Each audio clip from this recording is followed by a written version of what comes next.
Good morning, everybody. It is, what's the date today? May 30th. I'm Jane Johnston with Bar Hill Group at Remax Close, and welcome to the Victoria Real Estate Show with...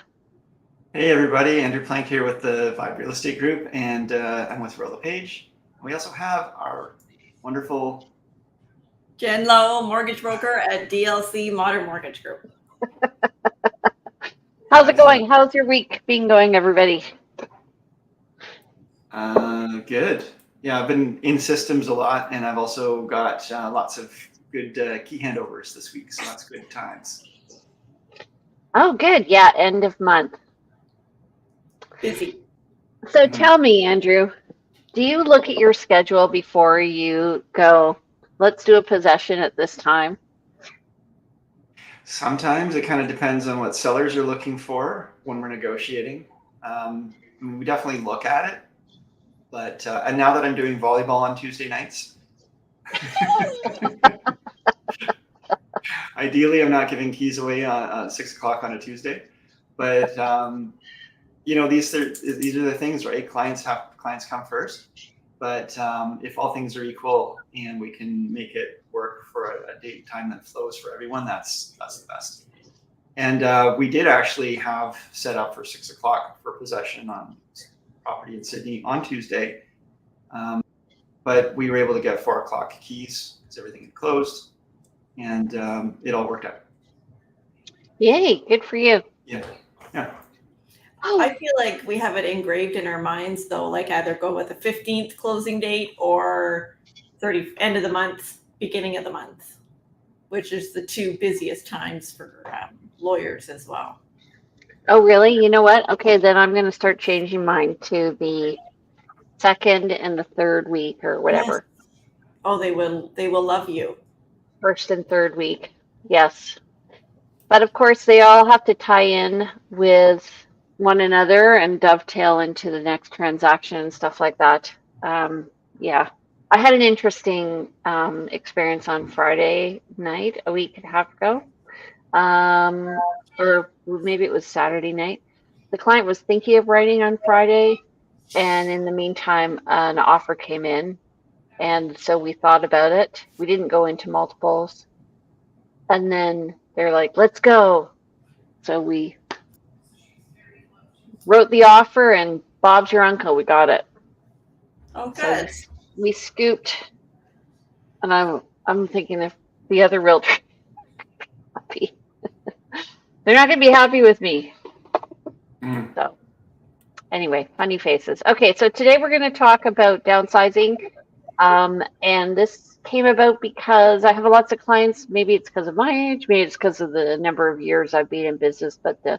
And same with you, Andrew. A lot of people are looking to downsize. And so coordinating that, dovetailing the sale with the purchase, as well as making sure that you can qualify financially for your next purchase. But first, let's do our stats. Exciting times, folks. Yes. Yes. Let's talk numbers. But first, I love numbers. I don't love numbers. I love this business. I don't love the numbers so much. If you like this show, please like it. Please subscribe to it if you want to get notifications of upcoming episodes. We do arrive here every Thursday morning at 9:30 for this show. So you could also just put it in your schedule, but be ready for it. We want to see you here. Please comment, please share. We want you to participate in this. It really helps us to have engagement, and we always appreciate your comments. Okay, awesome. All right, so they changed the format again. I guess maybe they got feedback, and so I'll go over the stats. Since we're changing places today, new listings were 332 last week. This week they were 349, so we're seeing a bump up in listings. Pendings were 175 last week, and we're at 167. So relatively speaking, we're going down in our list to sale ratio.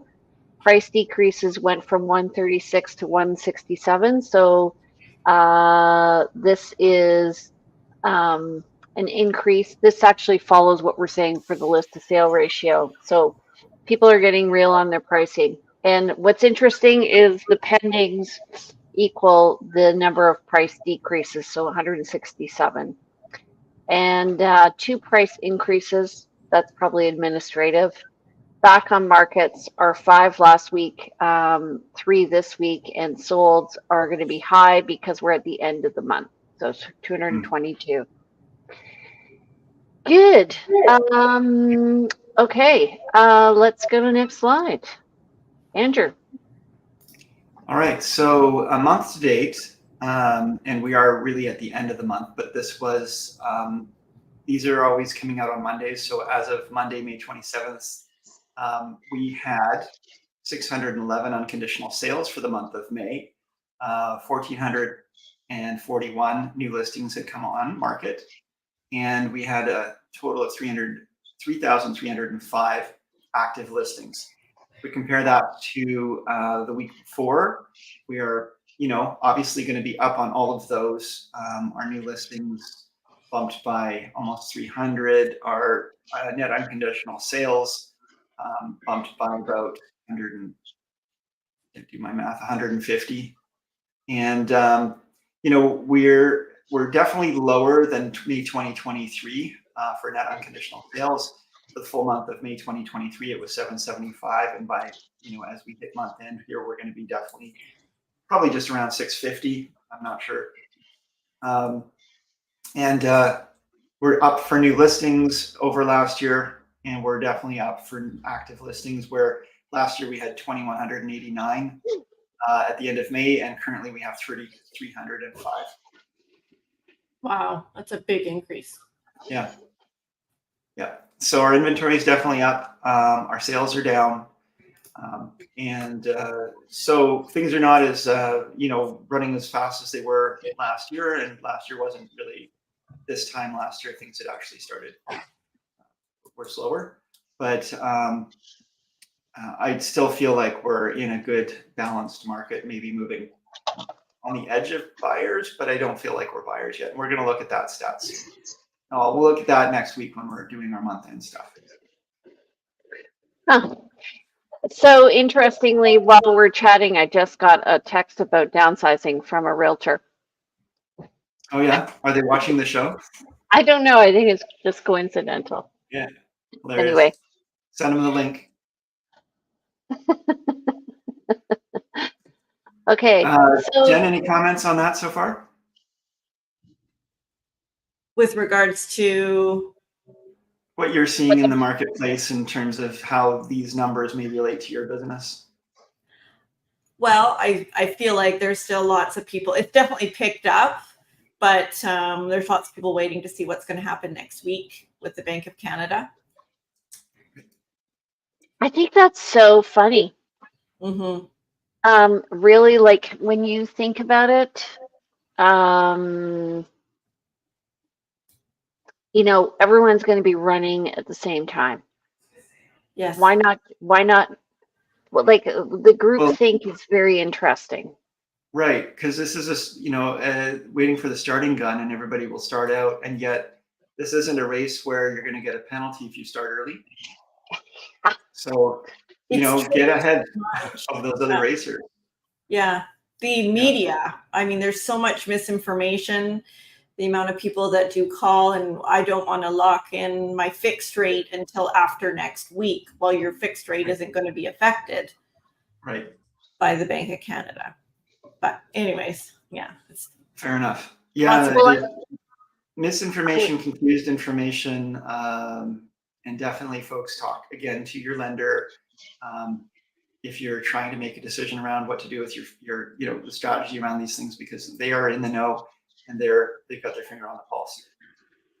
So I was trying to explain to somebody that when you write your offer is not when you're tied to the mortgage rate, and that if the mortgage rate the lending rate goes down, you can have your completion after June 5th or August, July, whatever. But, get in now while everybody is not looking, and then negotiate your good deal, get your rate later, right?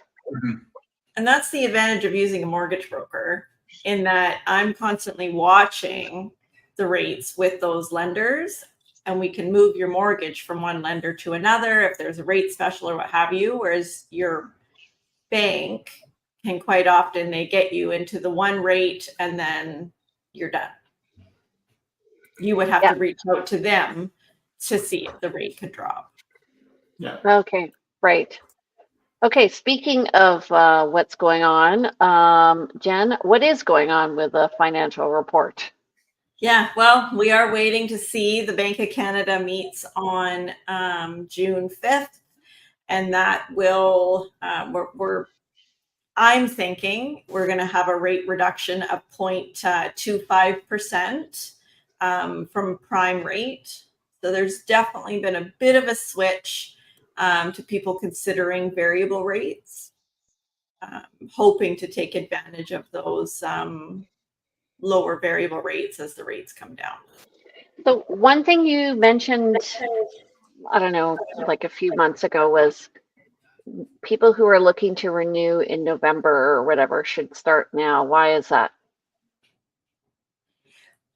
To secure a rate, not necessarily November, but it would, we can secure a rate for 120 days.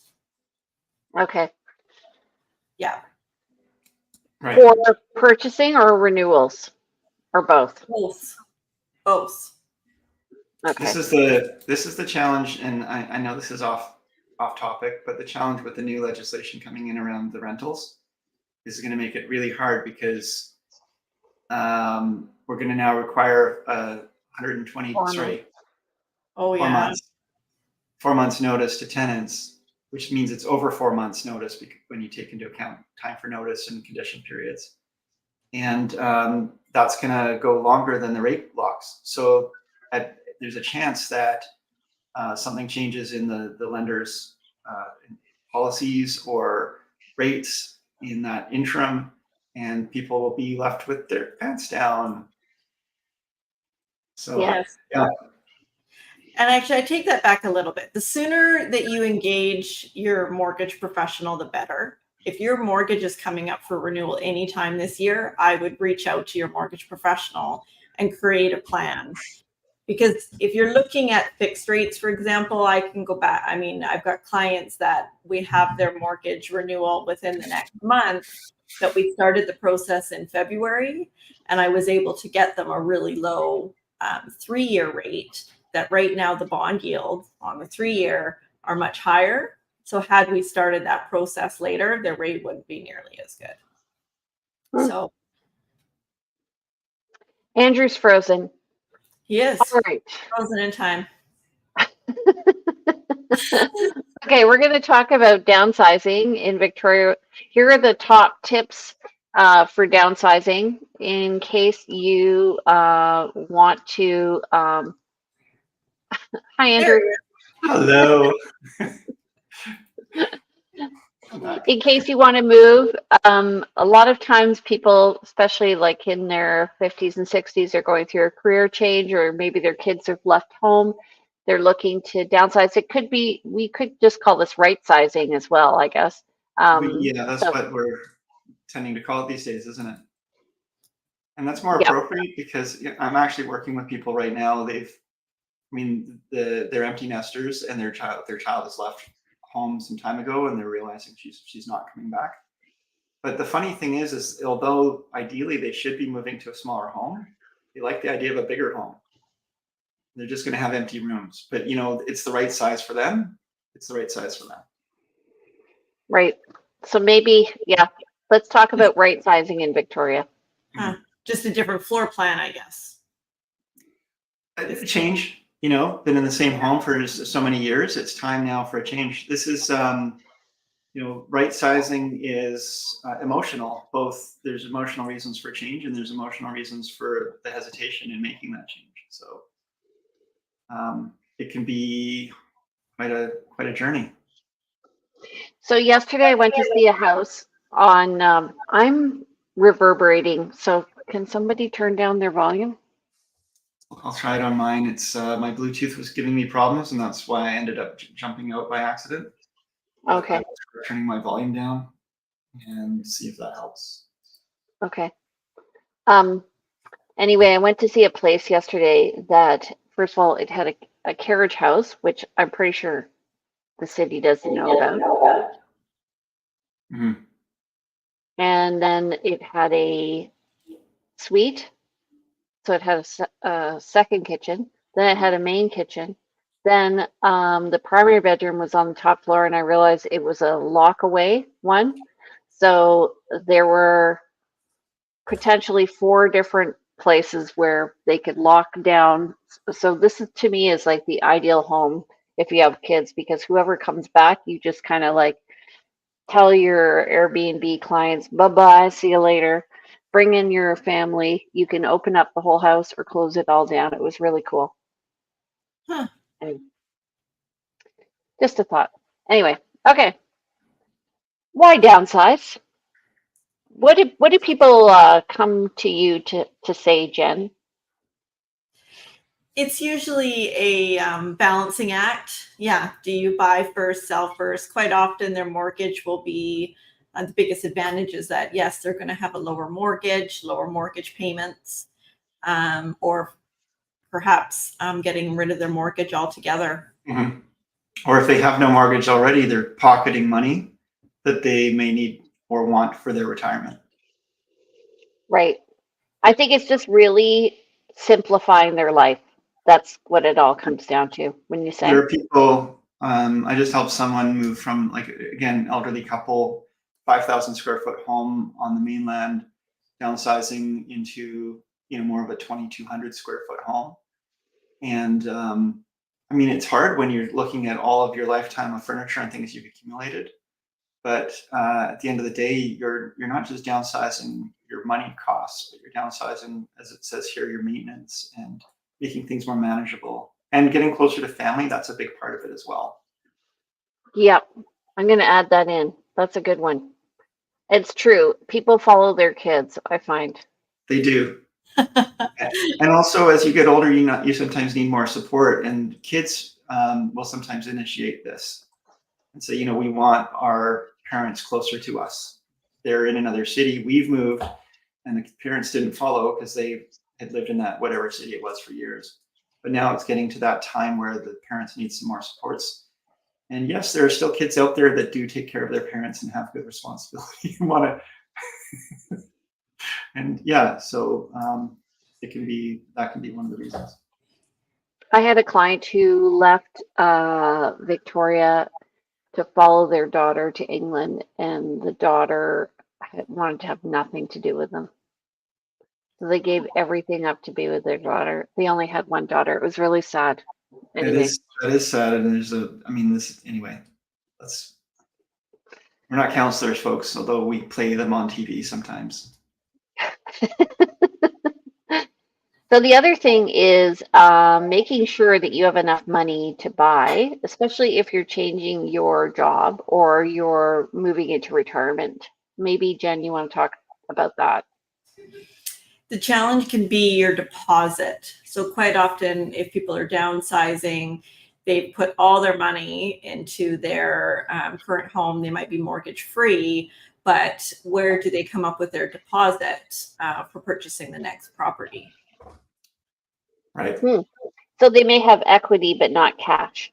Yes. Yeah, we run into that. And there's definitely some options that we can look at to help with that.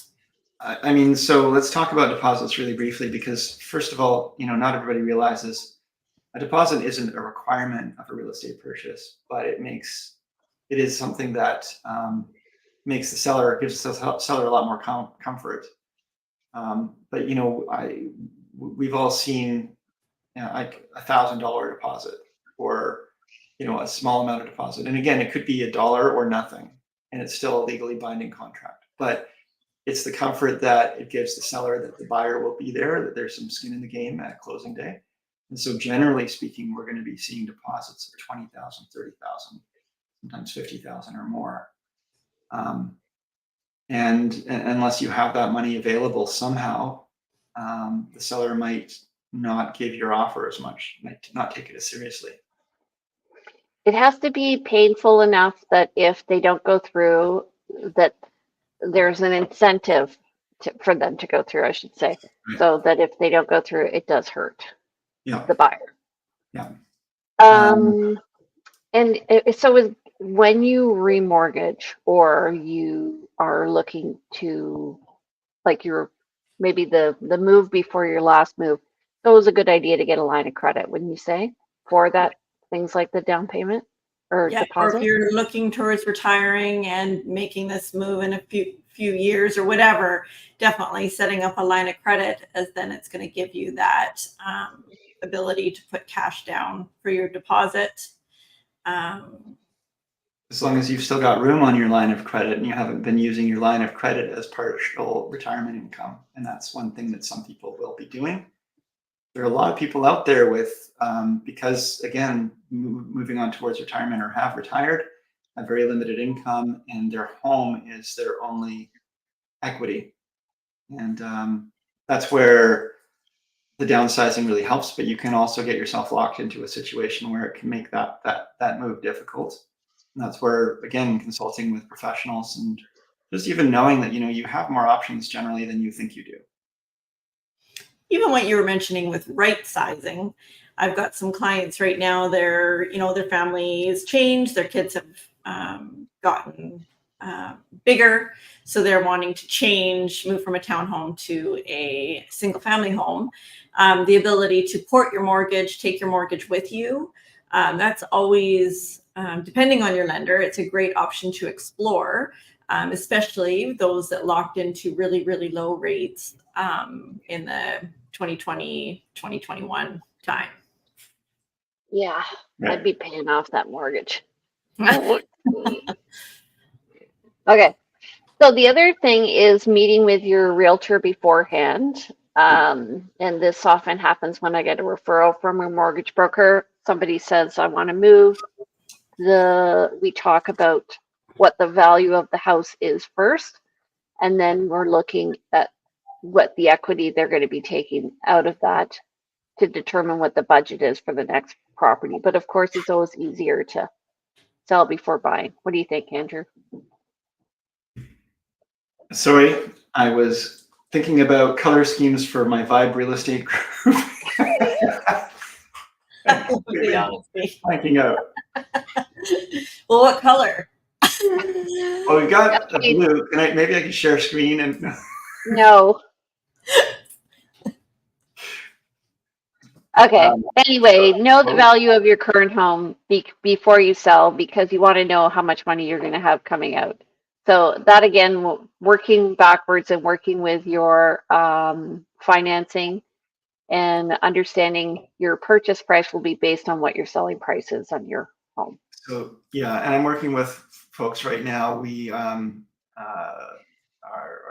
going to be downsizing a home in the West Shore, moving into a condo in town.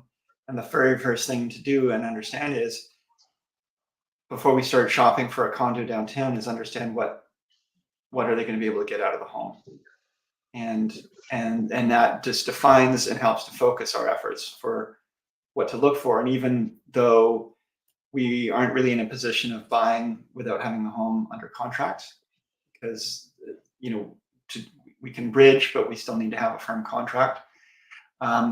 It's not helpful to go and look for properties, let's say in the $900,000 range, when you can only afford $800,000 based on what you're going to sell your home for and net out after the costs of sale and purchase. Yeah. And so just having that really helps focus. And also, I find one of the things, because this is an emotional process, people not only do they have to determine how they're going to fit themselves into a smaller space and get through that kind of journey of emotionally letting go of their belongings, not just their home, but their belongings, into a smaller space if they are downsizing as part of their right sizing. So just that process can take some time. And it's really important to know that if you are going to put your home on the market and commit to selling it, that you've proven to yourself that there are a number of options on the market that continuously are coming up that are going to be available to you. In other words, don't try to sell your home only to go find a needle in a haystack, one of a kind property because you're at the top of your price point, just even to find that. It's that could be problematic for everyone, and you could end up without a home. And also just really looking for what's important. So this is like on the new home, what's important. So you're talking about people moving into a bigger home. Maybe they're looking at the way they're using their space, changing their lifestyle. So interesting. I just helped a buyer. They're going to be selling their property, but they wanted to purchase a home. We looked at a property in Royal Bay, and it had a large lot, and so they were kind of having second thoughts. So we did an aerial, and we looked at every single property in Royal Bay to determine which properties had big backyards, and there were only about 5. Right. And I'm like, well, you can wait for those other 4, or you can go for this one. Right. So we're going for this one. That's sometimes, yeah, because it's people don't have that sense of scale because they're not seeing it all the time. So someone unfamiliar with Royal Bay might think, oh, this one's got a big yard, so other ones will as well. But you're able to give them that that understanding that no, actually, it's pretty rare to have a large yard in Royal Bay. Yeah. And the visual is proof, and that's awesome. How did you do the aerial? Like just with a drone? No, we did.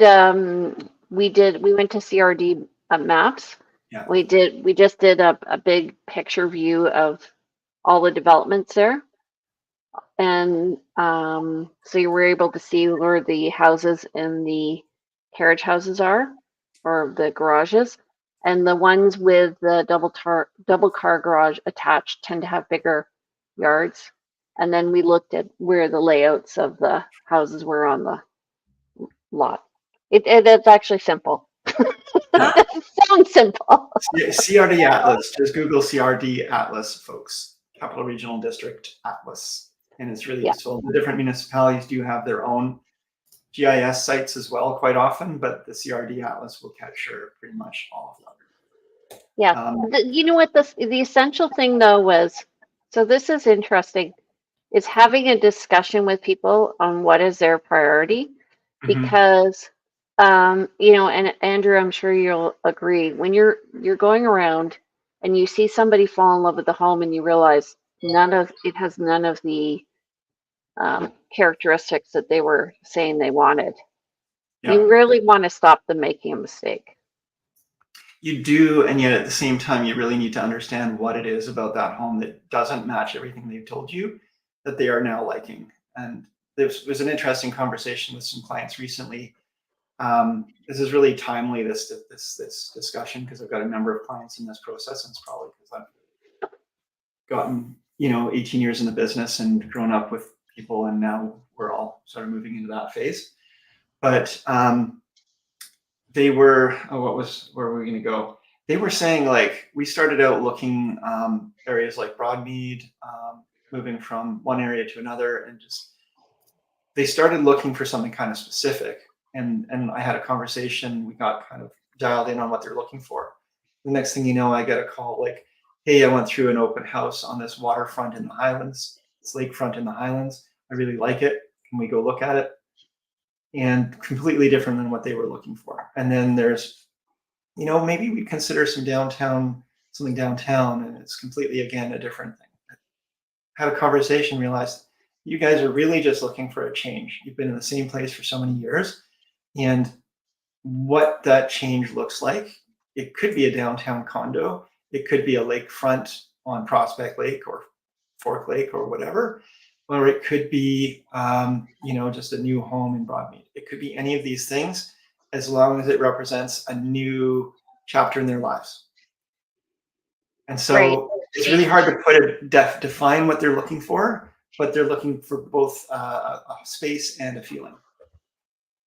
And we've been talking it through, and every time they say, well, we really like this, we were just out yesterday, we really like this about this home. And then when we talk a little further about it, it's like, okay, well, you said you want this, this, and this. And essentially, just like you did with the Royal Bay property, sometimes you realize somebody's seeing something and they're not going to find better. And it's really important they know that. On the other hand, they might be falling in love with something and saying like, well, really kind of want to do this, and remind them of the reasons of what they're trying to do, and just let them know that, you know what, I think it's worth you spending a little more time to find something that's going to work better for you long term. Because if you're going to spend another 20 years in this home, what's another month of looking at properties to find you the very, very right one? You're not going to find the property. No, You're going to good find point. the most compatible property. So I'd say if you're 80 to 85% there, you're doing really well. Yeah. But if you're 70% and going like, well, you know, this could work, like, that's not really worth making the move to make that change yet. Yeah. And of course, I don't want to get in the way of of people's decisions, but I do want to make sure that they are not making a decision that it's kind of hard to extricate themselves from if they get into that place and say, ah, you know what, this really didn't work for us. Which is why the old adage, location, location, location, is key, because you can't change location. You can change the color of your paint and your carpet. You can change maybe your kitchen design, but you can't change your location. So very important. Yeah. Okay. Which is exactly what we're talking about here. Looking at neighborhood. So often, so I have a client, we were looking last week, and we were looking for character homes, and primarily we were looking James Bay and Fairfield, but we just realized that not a lot is coming up. So while they were at home one day, they asked me to walk the neighborhood, and I gave my commentary on what I was seeing and sort of reflected on what the neighborhood pros and cons are. And it's kind of just on the edge. It's on mirrors, just on the edge of a little bit of a rough area, but it actually has a great feel. Mm-hmm. So they're very excited. Yeah. Cool. So, and you can check police reports, and you can check for online reviews about that neighborhood. And often now there are neighborhood chat groups, right? Yeah. Yeah, it's very easy to do some research online. But that being said, Jane, as you did, walking that neighborhood and seeing it at different times of day is really, really helpful to people to understand if that's really important to them. They should be doing that either before making an offer or during their conditional period, just to ensure that they're making the right choice. Yep. And then the final thing that had a spelling mistake, so we'll just go past that one, is looking at aging in place. So this, to me, really has a lot to do with the design of the house, the stairs and stuff like that. And one house we were looking at this week, we were looking at the width of the hallways because of the need for things like a wheelchair. Mm-hmm. It's a sensitive conversation with people who may not quite be ready to start thinking about the mobility issues. Let's say they're in their late 60s, they're still hale, or mid 60s, early 60s, still hale and hearty. And but they are saying, you know, we want to be in this home for another 20, 30 years, or we don't want to move again. You need to have the conversation around, okay, well, what happens when you start to find that the stairs are a little too much? This home has stairs to go up to get into the main landing, and then another set of stairs to get up to the kitchen as you're entering on the, you know, like, how does this property look for you in another 20 years? Or if there's some sort of fall or life change or whatever, medical thing. These are things to consider. Yeah. We were even looking at, you know, if one of the partners got sick, which floor would they live on? Yeah. Yeah. So main bedroom, primary bedroom on the main floor is always a good thing to look for folks that are right sizing in their 50s, 60s, 70s. The conversation I've been having with folks recently, and this was, it was neat to see the lights go on when we talked about this, because they were saying, you know, we wouldn't mind having an income suite, but we want, you know, we were looking at one home that had a lot of room in it on the main home, and the suite was a little smaller. And they said, we wouldn't mind a suite, but we'd like to have a larger suite. Maybe if we had a suite. And I said, if you're looking to do this, and you're also thinking for eventual travel and downsizing and so forth, maybe the house you get now has stairs, but if you get a home also with stairs for your main living, eventually, if you start thinking about your future, you might actually not want to change neighborhoods. You could move into a suite if it is full height, ground level, no stairs. And, that is something you can do and then rent the main home and get more income for it, not change neighborhoods. And you don't have to move into it just yet, but it is essentially your next plan for your aging in place. Yep. And also, moving in with kids or not, having an agreement with them. Don't forget, protect yourself. Starts out rainbows and sunshine. Sometimes at the end it's pouring rain and thunderclouds. So just make sure you're protected. Yeah. Okay. I